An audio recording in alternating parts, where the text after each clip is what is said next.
Bonjour à toutes et à tous, bienvenue dans cette grande lecture astrologique mondiale pour le mois de septembre 2025. Je suis Audrey, professeure de yoga. Avec Némésis Astrologie et Stéphanie, nous nous appuyons exclusivement sur les 13 nouvelles lunes, véritables marqueurs d'un calendrier naturel, à la fois lunaire et corporel, pour orchestrer notre travail collectif. Némésis Astrologie sélectionne chaque nouvelle lune en décryptant sa position, ses messages astrologiques collectifs et individuels. Cela en exportant des solutions tangibles pouvant être mises en place individuellement. Elle instaure également un cadre structuré pour l'exploration d'un art créatif digital inclusif. Outil accessible combinant symboles, formes et couleurs issus de toute culture et morphologie afin que chacun puisse s'y reconnaître. Des pratiques alignées aussi avec les principes de l'art-thérapie, favorisant la diversité culturelle, la conscience des biais et la valorisation des identités singulières. Il y a aussi la création d'œuvres individuelles ou co-créatives, mandala, collage, peinture digitale, vecteurs de cohésion et de lien social. Stéphanie, en tant que médium, reçoit les énergies subtiles propres à chaque phase lunaire, ouvrant des espaces de guidance et de transmission énergétique. De plus, elle propose des psychorituels profonds, rituels de transition, purification, ancrage, et des conseils bien-être variés. Elle fait par exemple des pratiques de journaling lunaire, des automassages, de la chromothérapie, de la phytothérapie, issues de nombreuses traditions, vraiment, et des techniques pour accompagner au mieux chacun dans l'intégration de ces énergies. Moi, Audrey, je traduis ces énergies en séances de yoga collectif, de rituels corporels, de méditation, de respiration, incarnant pleinement le vivant de chaque cycle lunaire. Je crée aussi une lumière de présence et de visibilité afin que d'autres participants, créateurs, thérapeutes, puissent œuvrer dans l'ombre en toute confiance, sachant que je porte la flamme collective. Avec cette approche, Stéphanie enrichit chaque cercle lunaire d'une dimension énergétiquement vivante, psycho-spirituelle et de solutions concrètes, avec les psychorituels, les routines bien-être. Tandis que Némésis garantit un cadre astro-spirituel, inclusif, autour de l'art digital et de la diversité, et que j'incarne le souffle, le corps et le mouvement du cycle lunaire. Nous allons explorer ensemble le climat planétaire qui s'ouvre avec la nouvelle lune du 23 août, formée à 0 degré et 24 minutes d'arc de la Vierge en maison 12 du thème de Paris. Nous entrons donc dans un cycle lunaire d'une rare subtilité. C'est un moment de passage, presque invisible à l'œil nu, mais profondément ressenti pour celles et ceux qui prennent le temps d'écouter. Cette lunaison nous parle de purification, de retrait, de réalignement intérieur. Elle évoque un mouvement de fond silencieux mais puissant, où les anciens schémas cherchent à se dissoudre et où la vérité prend la forme d'un nettoyage. Le climat général, introspection, révélation, secousse. La nouvelle lune en Vierge, en maison 12, c'est un appel à l'humilité, une période de retour à l'essentiel. C'est le moment de se poser des questions simples. À quoi suis-je? Quelle est ma manière de servir? Ma santé intérieure est-elle alignée avec ce que je donne au monde? Le carré à Uranus, en maison 9, évoque ce retour à soi qui ne se fait pas sans heurts. Vraiment, Uranus vient bousculer nos croyances, nos systèmes mentaux, nos idéologies. Des révélations peuvent surgir dans les domaines de l'enseignement de la foi, de la spiritualité ou même des affaires étrangères.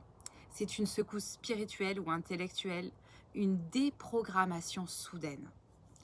Je peux vous donner un exemple que Némésis nous a fourni. Une figure religieuse tombe, une institution éducative perd sa crédibilité, ou des documents cachés sont révélés au grand jour, forçant une réécriture des vérités partagées. Mars en Balance, en maison 2, opposé à Neptune, c'est l'illusion et le rêve, et Saturne, la structure, la réalité, nous parle de tensions sur les valeurs et les ressources. Cela peut parler de crise de l'économie du soin, comme la fatigue du personnel médical, la saturation des systèmes d'aide, ou alors de conflits moraux autour de la justice sociale et des inégalités économiques. D'épuisement aussi collectif lié à la difficulté de trouver un équilibre entre idéal et réalité. Ce n'est pas un bon moment pour foncer tête baissée. Mieux vaut ajuster ses efforts, revoir ses priorités et écouter là où le corps ou l'âme dit stop. Mais le ciel propose aussi des soutiens pour stabiliser et transformer. Heureusement, ce cycle ne se contente pas de secouer. Il propose aussi des outils puissants pour traverser l'instabilité. Uranus trigone Pluton, un axe de transformation par l'innovation. Ce qui semblait chaotique devient une source de renouveau, si on ose penser autrement.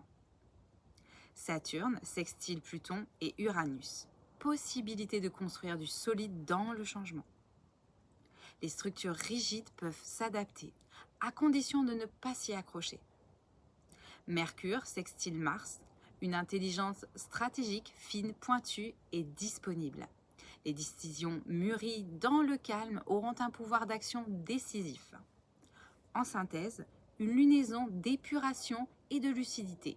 Cette nouvelle lune vous demande de nettoyer des excès, des illusions, des engagements mal centrés, de revenir à la justesse du service, à une santé intérieure alignée, d'affronter les désillusions collectives avec lucidité et présence.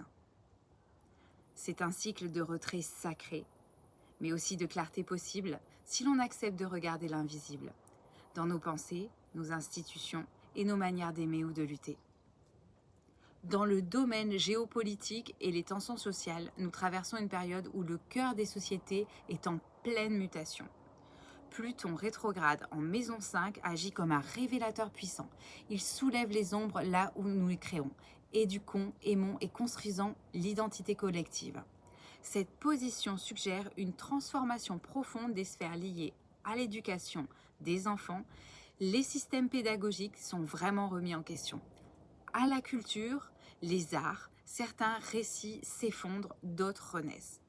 À la procréation, la filiation et les symboles nationaux, ce qui nous définit comme peuple, est interrogé. Un exemple que Némésis peut vous fournir, un scandale éclate autour d'un programme scolaire jugé idéologiquement biaisé, ou une personnalité culturelle très médiatisée et discréditée, remettant en cause des valeurs jusque-là célébrées. Les conflits invisibles et les luttes souterraines. La maison 12 est fortement activée par cette lunaison, ce qui met en lumière les guerres invisibles, l'espionnage, les cyberattaques, les alliances clandestines, les sabotages d'infrastructures, l'influence psychologique ou les médias instrumentalisés. Ce sont les sous-sols géopolitiques qui s'agitent, ce qui n'est pas souvent plus actif que ce qui est proclamé. Nous pourrions assister à des fuites d'informations classifiées ou à de la dénonciation publique de programmes secrets entre États, notamment dans les domaines de la défense ou des nouvelles technologies. Vénus, qui est opposée à Pluton, des tensions entre valeur et domination. Vénus, en balance, valorise la paix, l'harmonie, la coopération. Mais en opposition à Pluton, elle nous confronte à ce qui est dans la diplomatie ou les alliances. Vraiment tout ce qui n'est pas équilibré. Certains traités sont dénoncés comme injustes ou dépassés. Des tensions culturelles réémergent opposant des visions du monde inconciliables.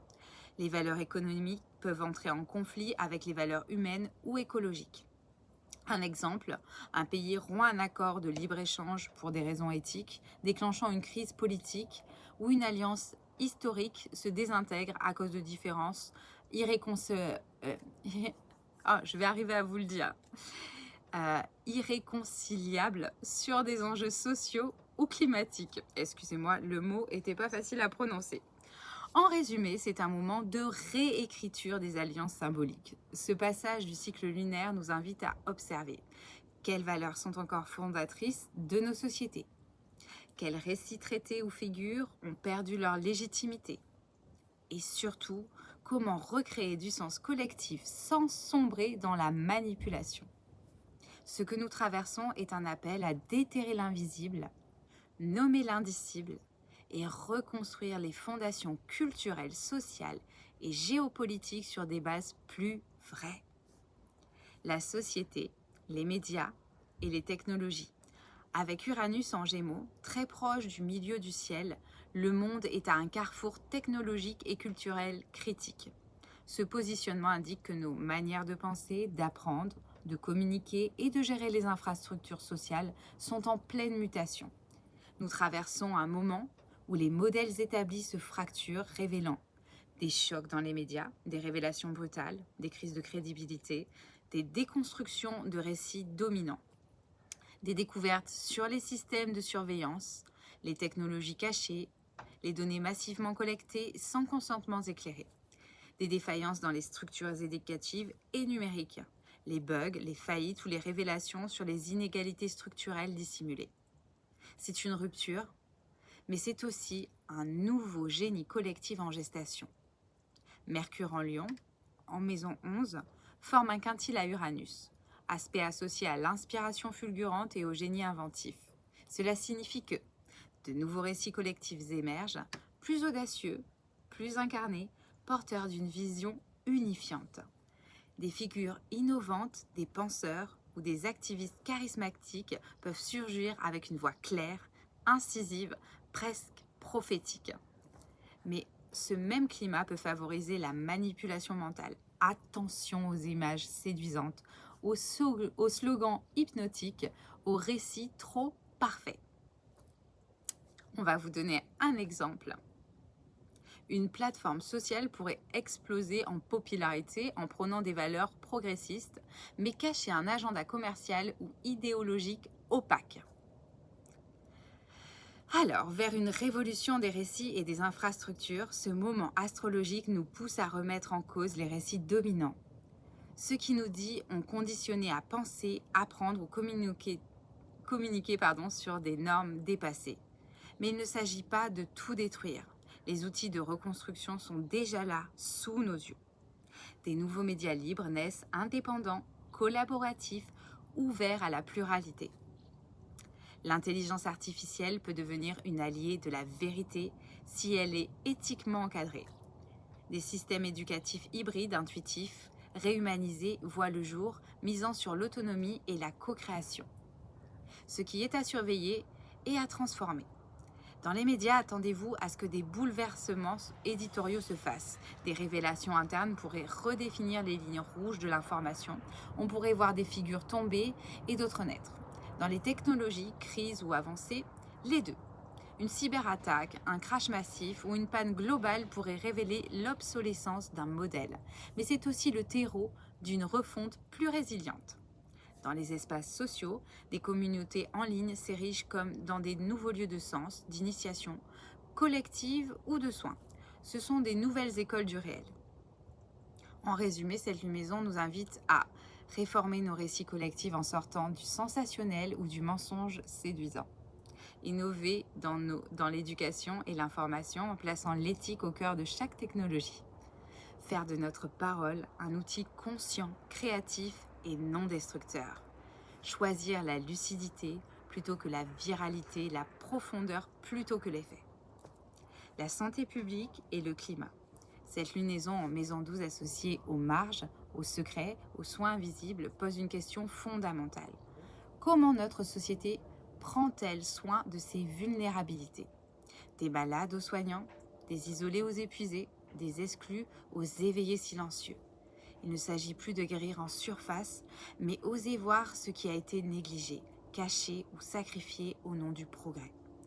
Jupiter en Cancer, en maison 11, la croissance solidaire ou l'idéalisation naïve. Jupiter, planète d'expansion en Cancer, signe du soin et de la protection, transite dans la maison 11 des collectifs et des réseaux.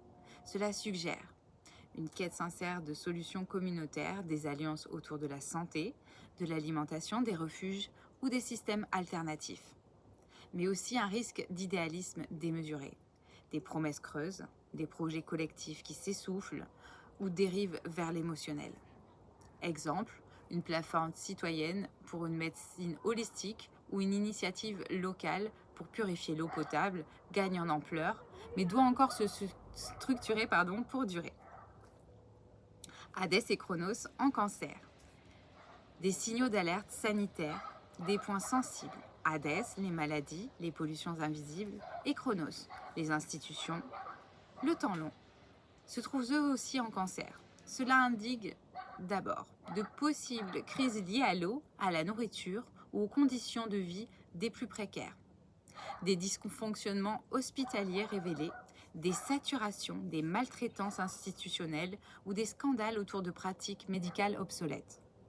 Une exigence de réforme des structures de soins, plus humaines, plus préventives, plus holistiques. Côté climat, l'innovation ne suffira pas. Sans la conscience, ça ne donnera pas quelque chose de vraiment productif. Uranus, Trigone, Pluton, un potentiel de révolution écologique via la technologie avec émergence de solutions vertes, d'innovation climatique puissante. Neptune, sextile, Pluton, un appel à l'harmonisation entre l'invisible et le concret, spiritualiser notre rapport à la Terre. Mais ces aspects favorables ne protègent pas de tout. Le ciel parle aussi de périodes instables marquées par des vents violents, des inondations soudaines, des sécheresses localisées. Ces éléments pourraient désorganiser certaines régions, réveiller des tensions géopolitiques liées à l'eau et forcer les collectifs à s'organiser autrement. En résumé, cette liaison nous met face à nos responsabilités collectives. Protéger les fragiles, réformer en profondeur et faire du soin une priorité politique, sociale et spirituelle. À retenir, le monde invisible, maladie, soignant, fatigue collective devient visible. Les systèmes doivent être réparés, pas seulement repeints. Les innovations écologiques doivent être ancrées dans une éthique profonde. Ce sont des cercles solidaires, les collectifs ancrés, les alliances locales qui tiennent la barque. Maintenant, la spiritualité et les transformations collectives. La Maison 12, haut lieu des mystères, des fins de cycle, des renaissances intérieures silencieuses, est au cœur de cette lunaison. C'est un espace d'effacement des formes, mais aussi d'émergence de l'essentiel. Nous sommes appelés à plonger dans l'invisible, non pour fuir le monde, mais pour mieux y revenir transfigurés. Saturne, Neptune en conjonction nous invite à incarner le subtil. Cette rencontre rare en tout début de Bélier vient sonner une cloche spirituelle majeure. Ce n'est plus le temps de croire en silence, mais c'est celui de donner forme à la foi, de structurer le rêve. Saturne pose les limites, le temps, les cadres. Neptune dissout, unit et élève.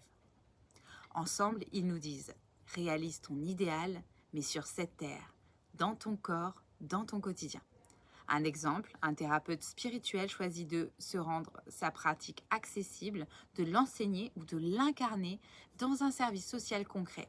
Le sacré descend dans la matière.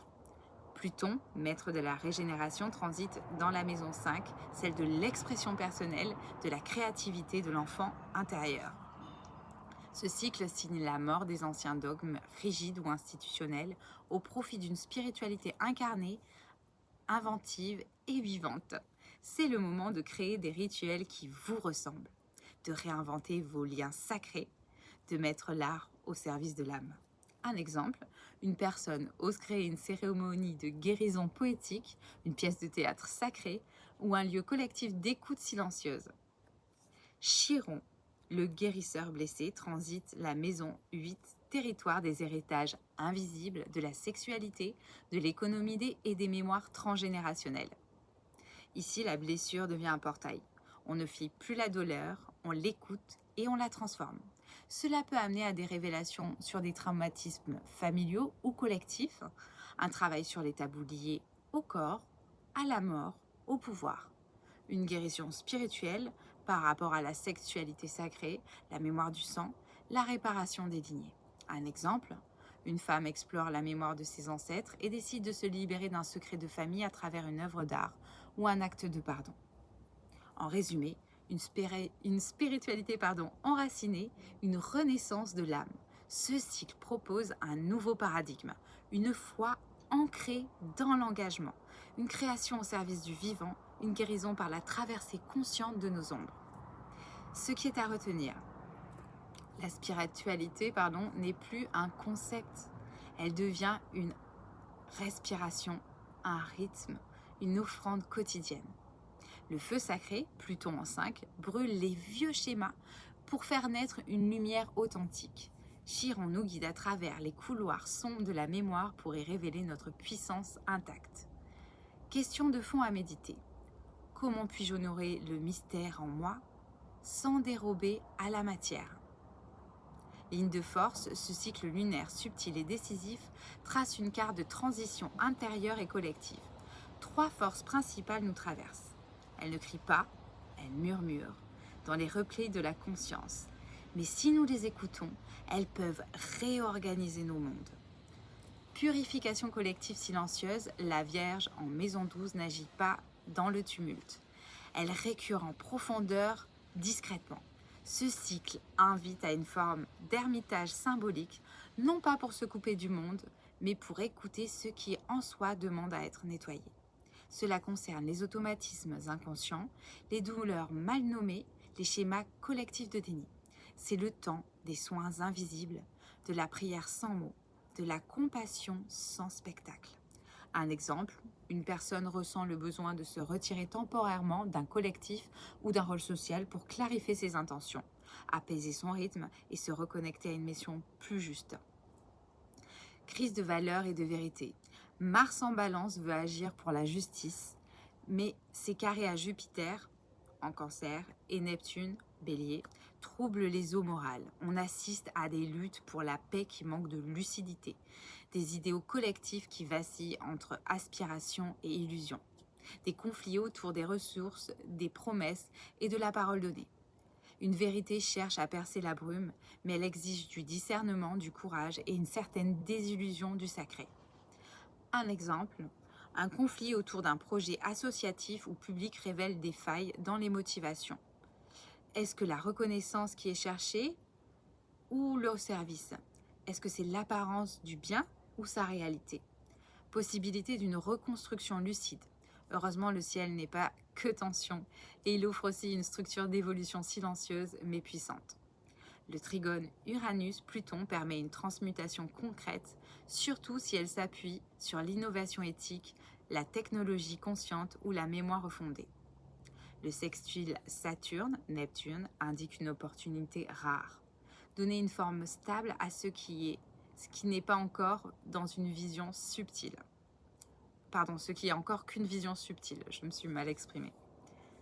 C'est le moment de bâtir des ponts entre l'intuition et la réalité, entre les rêves profonds et la structure de nos vies. Un exemple, une initiative écologique ou solidaire née d'un groupe silencieux, stable, rigoureux dans son organisation, mais porteur d'une vision inspirée. C'est une réponse calme et cohérente au chaos ambiant. En résumé, 3 forces, une invitation. Ce cycle ne demande pas de réagir. Il appelle à respirer, regarder, purifier. Nettoyer sans bruit ce qui n'est plus vivant. Réexaminer nos valeurs et nos engagements. Reconstruire depuis le centre avec conscience. Ce n'est pas un cycle de révolution extérieure visible. C'est une mue invisible, une renaissance qui commence dans l'ombre propre mais juste. Conseils concrets pour mieux faire société dans une période marquée par Vierge, le service, la maison 12, retrait et guérison, et les grands aspects de réorganisation collective. Ce cycle nous apprend que la société ne se reconstruit pas dans les slogans, mais par des rituels de présence et de conscience. Servir au lieu de dominer, la Vierge ne cherche ni gloire ni pouvoir. Elle œuvre dans l'ombre, dans le soin, dans le détail. Elle nous rappelle la noblesse et la richesse dans l'utilité sincère. Les conseils. Commence chaque matin par cette question. En quoi puis-je être utile aujourd'hui sans me renier? Préfère les gestes simples. Réparer, cuisiner, écouter, nettoyer, aider. Honore publiquement ceux qui, dans ton entourage, soignent au lieu de contrôler. Exemple, au lieu de poster une indignation en ligne, propose une aide concrète dans ton voisinage ou à ton lieu de travail, par exemple. Crée des espaces de régulation collective. Le carré à Uranus appelle à briser l'isolement mental et émotionnel. Il invite à des espaces où la parole circule autrement. Le conseil, organise un cercle de parole, un moment d'écoute entre collègues, voisins et proches. Instaure des temps sans interruption ni jugement où chacun peut se dire librement. Introduis dans ton environnement quotidien une culture de la régulation, clarification des besoins, expression des limites, bienveillance active. Exemple, dans ton équipe, propose une réunion sans ordre du jour, juste pour que chacun parle de son état intérieur. L'impact peut être transformateur. Repenser nos récits communs, Mercure en Lion pousse à exprimer une vision claire. Pluton en Verseau à faire émerger de nouveaux récits collectifs. Le conseil, sois attentif à la manière dont tu nommes les choses. Les mots façonnent le réel. Débusque les récits toxiques ou épuisants dans les médias, les conversations, les institutions. Co-crée des contre-récits, podcasts, affiches, articles, dessins, conversations profondes. La société se réinvente par ces histoires. Désolée pour les bugs vocaux, mais c'est ce qui fait tout le vivant de cette vidéo. Exemple, tu peux créer une chronique dans ton quartier en ligne, mettant en valeur des héros-héroïnes invisibles pour proposer des narrations plus ancrées. Agir là où l'on est. La maison 12 n'appelle pas à fuir le monde, mais à agir depuis l'ombre fertile. L'invisible est un champ d'action silencieux. Les conseils, transforme ton lieu de vie en temple discret de clarté, lumière, propreté, présence. Donne de l'attention aux petits collectifs que tu fréquentes, immeubles, associations, familles. Cultive l'exemplarité au quotidien. Agis comme si le monde t'observait, même s'il ne le fait pas. Ça, c'est un de mes mots d'ordre. J'ai toujours l'impression qu'il y a quelqu'un avec un petit carnet derrière qui note toute la journée et je veux avoir que des bonnes actions et des bons points parce que ça me fait plaisir d'être bien. Parenthèse fermée. Exemple, dans ton immeuble, propose un nettoyage collectif ou une boîte à livres. Dans ton couple, propose un bilan d'écoute hebdomadaire. Faire le ménage dans nos attachements toxiques. Les tensions invitent à revoir les liens qui fatiguent, les engagements qui nous dispersent, les relations qui consument plus qu'elles nourrissent. Le conseil, identifie ce qui te vide, t'agace, t'englue sans culpabilité. Pose une limite nette mais posée. Dire non peut être aussi un acte de paix. Entoure-toi de relations simples, nourrissantes, lucides, celles qui t'ancrent, te reflètent et t'élèvent. Exemple, fais un nettoyage relationnel de ton téléphone ou de ton agenda. Qui soutient ta vitalité et qui est-ce qui l'entrave? Les conseils pratiques jusqu'à la pleine lune du 7 septembre 2025. Purifie tes routines, supprime le superflu, réinstalle le sacré dans l'ordinaire. Médite 5 minutes chaque matin, même en silence, pour écouter ce qui veut émerger. Coupe les liens énergétiques épuisants, même temporairement, pour reprendre ton souffle. Soigne ton corps subtil, marche pieds nus, digestion, repos, respiration consciente. Tiens un journal de rêve. Beaucoup de révélations viendront par symboles et images. Question centrale de ce cycle. Qu'est-ce que je dois laisser mourir en moi pour que ma lumière intérieure éclaire vraiment autour de moi? Et maintenant, pour approfondir et ressentir autrement les énergies de ce cycle, je laisse la parole à Stéphanie. Elle nous transmet ici sa canalisation intuitive, un message inspiré pour ce mois-ci, reçu dans la vibration de cette lunaison. Question centrale de ce cycle.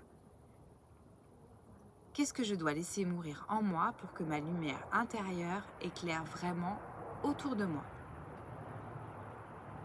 Voilà qui clôt les prévisions astrologiques mondiales pour le mois de septembre 2025.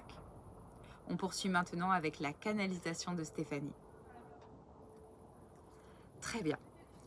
Ce mois d'août nous appelle à relier au feu créateur, un feu sacré qui transforme et transmute.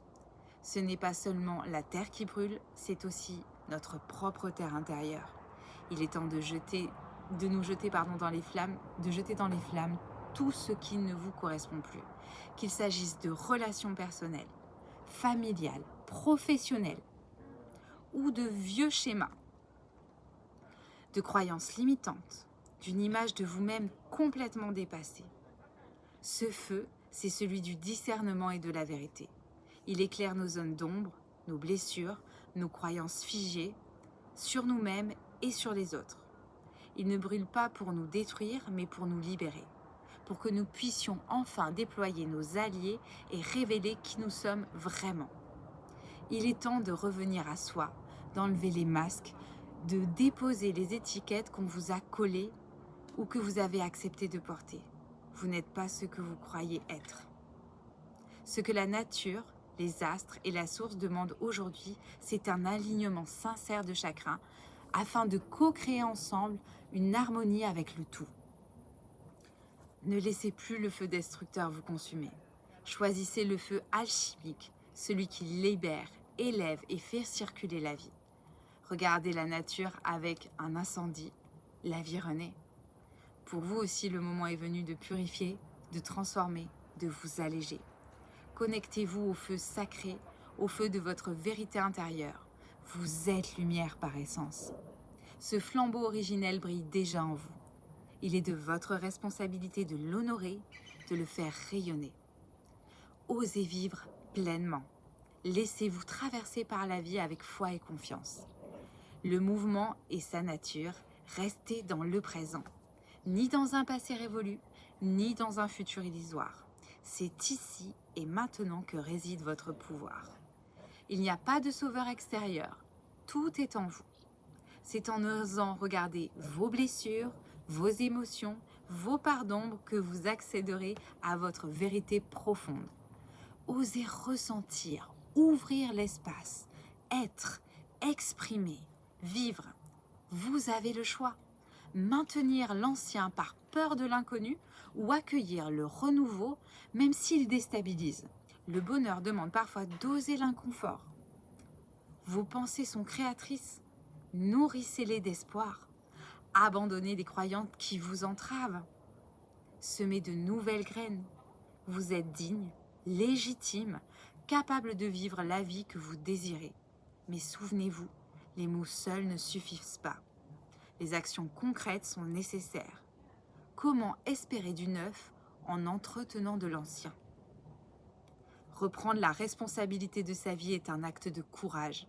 C'est ainsi que chacun retrouve la paix intérieure et que cette paix rayonne autour de soi. Ce chemin demande un dépouillement de l'ancien, une mort symbolique pour une renaissance profonde. Oui, cela peut ébranler, mais c'est libérateur. Car en se découvrant soi-même, on découvre aussi l'unité, l'essence de notre nature divine humaine. La lumière en vous n'a jamais cessé de briller, même dans les épreuves. Chaque expérience vous est donnée pour grandir, évoluer et apprendre. Vous êtes lumière, vous êtes amour. Mantra. Je suis qui je suis. Je suis parce que nous sommes. Nous sommes parce que je suis. L'unicité au service de l'unité. Dans cette vidéo, Stéphanie vous invite à revisiter une expérience marquante, clarifier vos émotions et transformer ce vécu en sagesse. Le rituel combine une exploration écrite, fait, ressenti, apprentissage, ressources, suivi de la répétition intentionnelle du mantra Ho'oponopono. En complément, elle recommande l'usage de l'huile essentielle de myrrhe en olfaction douce ou en application toujours diluée dans une huile végétale adaptée. Toutes les présentations explicatives et les outils bien-être sont disponibles gratuitement dans la description sous la vidéo. N'hésitez pas à les consulter pour approfondir votre pratique et soutenir votre bien-être au quotidien. Nous vous remercions de tout cœur d'avoir partagé ce moment avec nous, avec toute notre lumière et notre présence bienveillante de la part de Némésis, de Stéphanie et de moi-même. Je vous souhaite une belle et une lumineuse journée ou soirée. Chers amis, chères âmes en chemin.